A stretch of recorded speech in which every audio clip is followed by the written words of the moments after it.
नमस्कार दोस्तों, आपका हमारी इस ऑनलाइन क्लास में स्वागत है। मैं हूं तेजपाल शर्मा और आपके साथ हाजिर हूं एक नई वीडियो के साथ। जैसा कि आपको पता है, हम रीट के लिए मनोविज्ञान का जो सिलेबस चल रहा था हमारा, उसमें हमने बुद्धि के चैप्टर के 2 पार्ट हमने कर लिए थे और ये तीसरा पार्ट है। तो हमने पहले पार्ट में सीखा था कि किस तरीके से बुद्धि का कॉन्सेप्ट जो है होता है, या बुद्धि की विशेषताएं, बुद्धि की परिभाषाएं वो सीखी थी। और दूसरी वीडियो में हमने सीखा था कि बुद्धि के प्रकार विभिन्न मनोवैज्ञानिकों के अनुसार। अगर अभी तक आपने वो वीडियोस नहीं देखी हैं तो डिस्क्रिप्शन में उनका लिंक मिल जाएगा, आप वहां से जाकर के पहले उन वीडियोस को देखिए, उसके बाद में इस वीडियो को देखना। और हाँ दोस्तों, एक रिक्वेस्ट आपसे करूंगा कि वीडियो को प्लीज पूरा देखना, कहीं भी इस वीडियो को स्किप मत करना और अपने कीमती सुझाव जरूर, विचार जरूर देना, क्योंकि आपके जो ये विचार कमेंट हैं, लाइक और शेयर जो हैं, वो हमारा हौसला अफजाई करते हैं। तो वीडियो को पूरा देखें। अगर अभी तक आपने चैनल को सब्सक्राइब नहीं किया तो प्लीज हमारे चैनल को सब्सक्राइब कर लीजिए।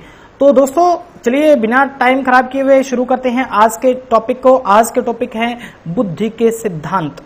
तो ऐसा तो आप भी जानते हैं कि एक दिन में सारे एक ही क्लास में अगर सारे सिद्धांत करेंगे तो बहुत ज्यादा टाइम हो जाएगा। तो कोशिश ये रहेगी कि 10 या 15 मिनट मैक्सिमम जो है हर एक वीडियो की रहती है, तो उसके अकॉर्डिंग 2 या 3 जितने भी होते हैं वो हम करते हैं। चलिए, तो इसमें आज के जो टॉपिक है इसमें हम सबसे पहले करेंगे बुद्धि का एक कारक सिद्धांत।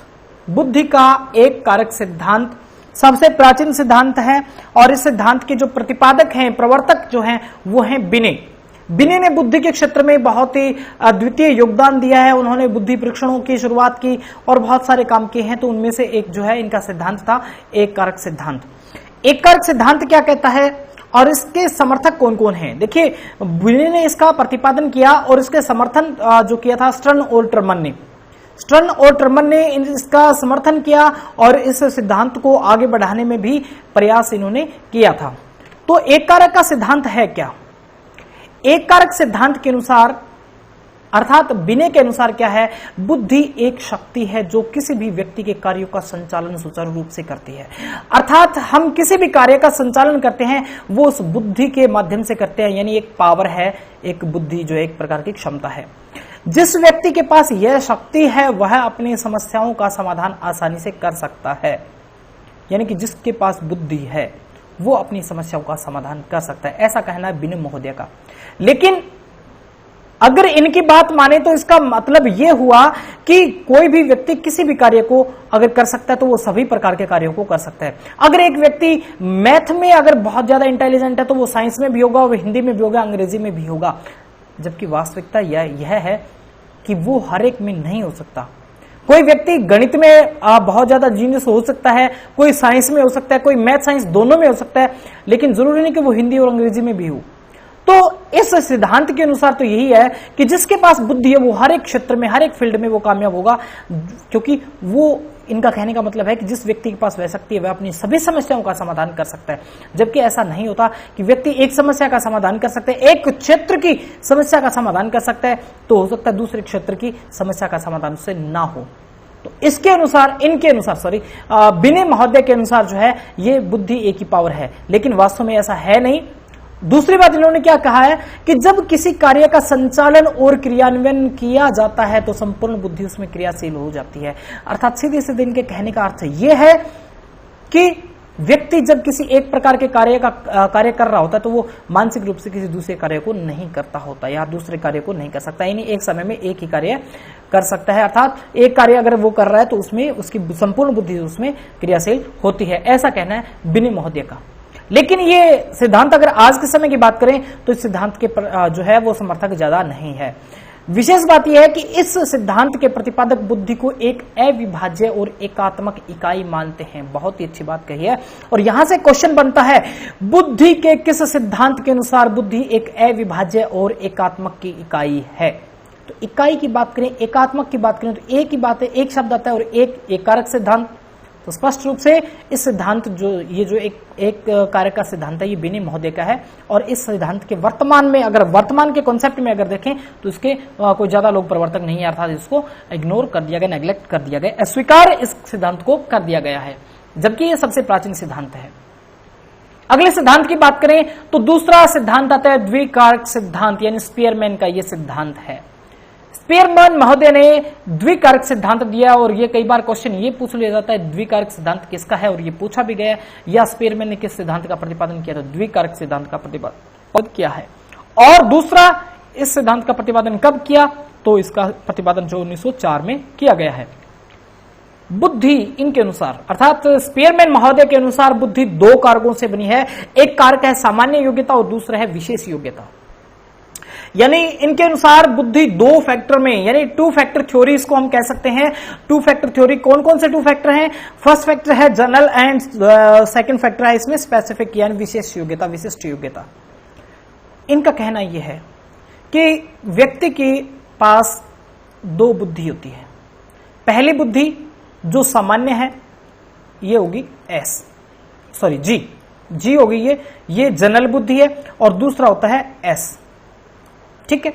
अब इनके अनुसार क्या है कि ये जिसके पास जितनी ज्यादा होगी, यानी कि ये जो बुद्धि है, जनरल बुद्धि है ना, वो हर एक प्रकार के कार्यों के अंदर ये सम्मिलित होती है।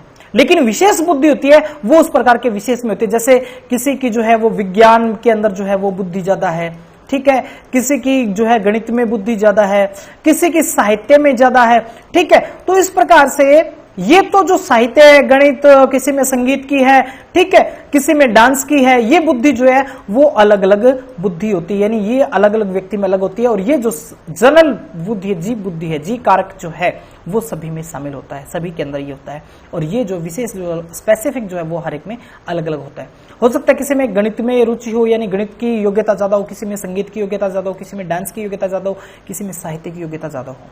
लेकिन इनके अनुसार कामयाब कौन होता है? जिस व्यक्ति के अंदर जी फैक्टर यानी जी जनरल बुद्धि जिसके अंदर ज्यादा होती है वो व्यक्ति ज्यादा कामयाब होता है। क्योंकि जी बुद्धि जो है वो जी कारक, जी फैक्टर जो है वो हर एक प्रकार की बुद्धि के अंदर, हर एक प्रकार के जो मानसिक जो क्रियाएं होती है वो हर एक प्रकार के अंदर शामिल होती हैं। तो ये कहना है इनका।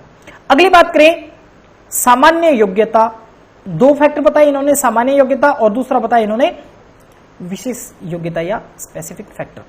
सामान्य योग्यता कौन सी है? सामान्य योग्यता ही बुद्धि है। इनका कहना है कि मुख्य बुद्धि यानी मेन जो है वो कौन सी है, वो जो है मुख्य है वो कौन सी है? जी फैक्टर को इन्होंने मुख्य बताया, क्योंकि मेन जो हर एक कार्य के अंदर ये होती है, जिसके द्वारा व्यक्ति सभी प्रकार के मानसिक कार्यों को करता है। अर्थात क्वेश्चन यहां ये बनता है कि स्पीयरमैन के अनुसार कौन सी बुद्धि है जो हर प्रकार के कार्यों में शामिल होती है, तो वो फैक्टर कौन सा है? वो जी फैक्टर है।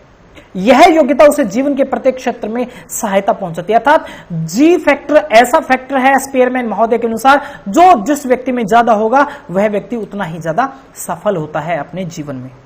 दूसरा इन्होंने कहा है विशेष योग्यता, स्पेसिफिक फैक्टर। स्पेसिफिक फैक्टर क्या है? वह योग्यता जो जीवन के विशिष्ट क्षेत्रों से संबंधित है।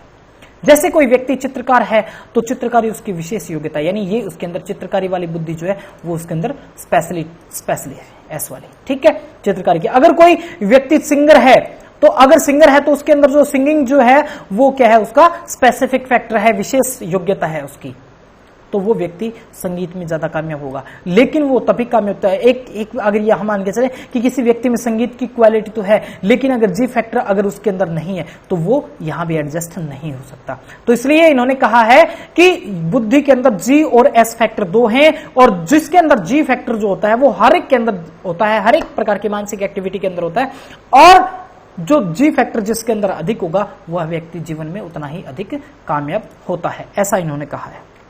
अगली बात करें तो किसी भी व्यक्ति में अनेकों विशिष्ट योग्यताएं हो सकती हैं, यानी जो स्पेसिफिक फैक्टर जो है वो हर एक व्यक्ति में एक से अधिक हो सकता है। जी सामान्य है और जितना अधिक होगा उतना ही ज्यादा कामयाब होगा।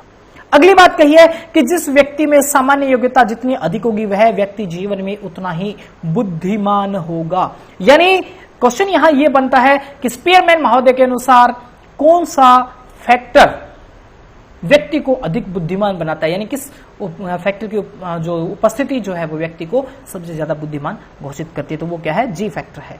जी यानी सामान्य बुद्धि, जनरल फैक्टर।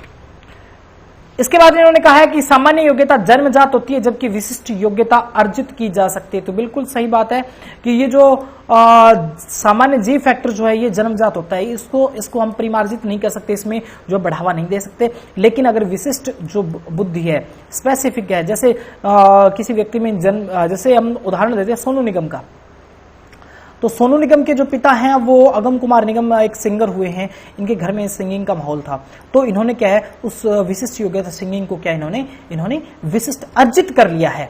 तो विशिष्ट जो स्पेसिफिक जो फैक्टर होता है उसको हम विकसित कर सकते हैं, अर्जित कर सकते हैं प्रैक्टिस के द्वारा, अभ्यास के द्वारा, ठीक है। और जो सामान्य फैक्टर होता है जी फैक्टर जो है इसको हम विकसित नहीं कर सकते और जी फैक्टर के ऊपर किसी प्रकार का कोई प्रभाव नहीं होता, ये जन्मजात होती है। जबकि जो स्पेसिफिक फैक्टर है इसके ऊपर वातावरण का जो है प्रभाव जरूर होता है।